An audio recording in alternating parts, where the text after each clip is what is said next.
అన్ని వర్గాల అభివృద్ధి, సంక్షేమం ఇట్లాంటి వాటికి చంద్రబాబు నాయుడు సీఎం అయితేనే సాధ్యపడుతుందని టీడీపీ నియోజకవర్గ అభ్యర్థి మాజీ ఎమ్మెల్యే బిఎన్ విజయ్ కుమార్ అన్నారు. చీమకుర్తి మండలంలోని బూసురుపల్లిలో రీసెంట్గా నిర్వహించిన బాబు షూరిటీ భవిష్యత్తుకు గ్యారంటీ కార్యక్రమంలో ఆయన పాల్గొన్నారు.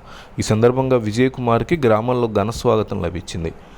వైసీపీ నుంచి టీడీపీలోకి భారీగా చేరికలు జరిగాయి.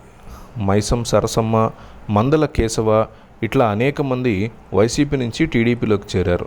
మరోపక్క చినకాదు గ్రామంలో వైసీపీకి చెందిన పలువురు టీడీపీ తీర్థం పుచ్చుకున్నారు.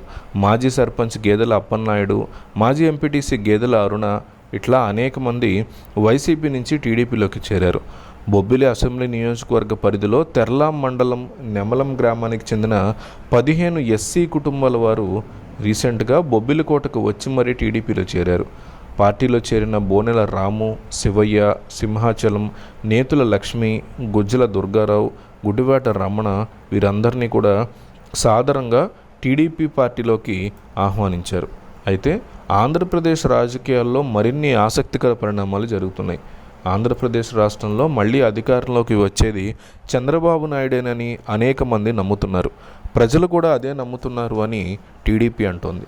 అయితే వైసీపీ మాత్రం రానున్న ఎన్నికల్లో 175కి 175 టార్గెట్గా పెట్టుకున్న అన్ని కాకపోయినా ఖచ్చితంగా 140 కొడతాం, లేదా 120 అయినా కొడతాం, హీనపక్షం 85 మ్యాజిక్ ఫిగర్ని మేము ఖచ్చితంగా దాటుతాము అని ఫిక్స్ అయి ఉన్నారు.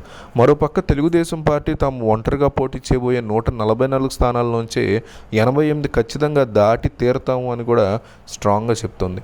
ఈ రకమైనటువంటి పరిస్థితుల్లో వైసీపీ గెలుస్తుందా, టీడీపీ గెలుస్తుందా అని సర్వే సంస్థలు బ్యాక్ టు బ్యాక్ లెక్కలు వేస్తున్నాయి. కాబట్టి బాధ్యతాయుతమైనటువంటి వ్యక్తిగా సర్వే సంస్థలకి కరెక్ట్ సమాధానం మీరే ఇవ్వండి.